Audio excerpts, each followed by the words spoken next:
Assalamualaikum Bapak dan Ibu Guru PAI. Sering nggak sih kita ngerasa waktu kita tuh habis cuma buat nyiapin materi ajar? Nah, kali ini saya mau sharing sesuatu yang, bener-bener menggubah cara kerja saya. Kita akan lihat bareng-bareng gimana sebuah tool cerdas bisa jadi asisten pribadi andalan kita semua. Coba deh kita resapi kalimat ini. Kayaknya kita semua akrab banget ya sama skenario ini. Malam-malam yang panjang buat merangkum buku, bikin soal, nyiapin presentasi. Udah kayak ritual wajib. Tapi coba deh kita bayangin. Gimana kalau saya bilang, begadang itu bisa jadi pilihan, bukan lagi keharusan. Karena sekarang beneran ada cara baru buat kita kerja lebih cerdas, bukan cuma lebih keras. Sebuah alur kerja yang bisa balikin waktu berharga kita, jadi kita bisa lebih fokus ke anak-anak didik di kelas. Oke, kenalan yuk sama Notebook LM. Anggap aja ini bukan aplikasi biasa, tapi rekan kerja digital kita. Asisten yang siap sedia 24/7, yang emang dirancang khusus buat ngertiin dan ngolah semua materi yang kita kasih. Nah, ini dia bagian yang paling penting buat kita sebagai guru PAI. Notebook LM ini cuma belajar dari sumber yang kita unggah. Artinya apa? Artinya nggak ada lagi tuh risiko AI ngarang atau ngasih info yang melenceng dari akidah. Jadi materi sejarah Islam, fikih, atau tafsir kita, insya Allah keakuratannya tetap terjaga. Aman. Oke, sekarang kita masuk ke bagian praktisnya. Langkah paling pertama adalah kita bangun dulu pusat pengetahuan digital kita sendiri. Anggap aja ini fondasinya ya. Dari sinilah semua kemudahan nanti bakal dimulai. Dan lihat deh betapa fleksibelnya ini. Semua bahan yang kita punya. Mau itu PDF buku paket, file RPP di Google Docs, slide presentasi lama, bahkan link website rujukan, atau transkrip video kajian dari YouTube, semuanya bisa kita kumpulin dalam satu tempat. Praktis banget.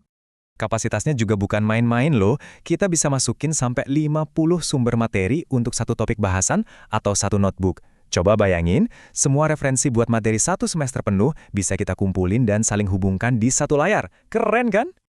Oke, nah ini dia bagian yang paling seru. Setelah perpustakaan digital kita jadi, gimana cara sulapnya jadi bahan ajar yang siap pakai? Disinilah keajaibannya terjadi. Siap-siap ya? Misalnya nih, kita punya PDF satu bab buku yang tobalnya puluhan halaman. Cukup dengan satu perintah singkat, Notebook LM bisa bikinin kita ringkasan padatnya, atau daftar poin-poin utamanya. Ini pas banget buat bikin rangkuman materi atau handout buat siswa. Gak ada lagi tuh baca bolak-balik sampai pusing. Nah, ini salah satu favorit saya. Kita bisa loh ubah tumpukan teks jadi visual yang menarik.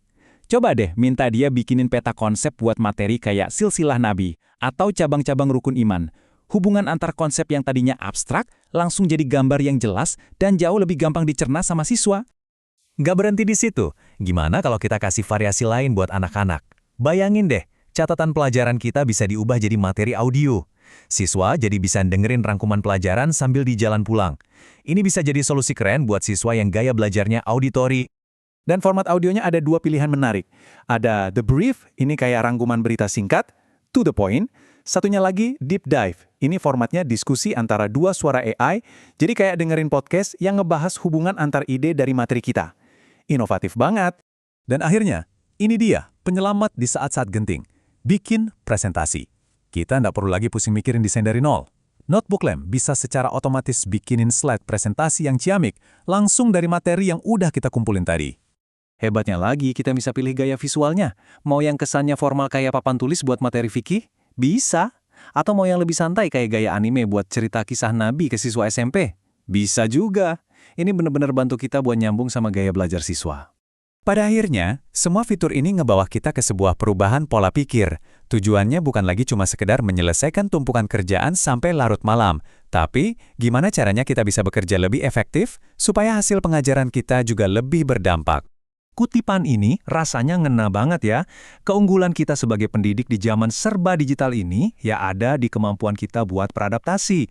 Kemampuan kita buat manfaatin teknologi, bukan untuk menggantikan, tapi untuk memaksimalkan peran kita. Jadi, sekarang pertanyaannya kembali ke kita masing-masing.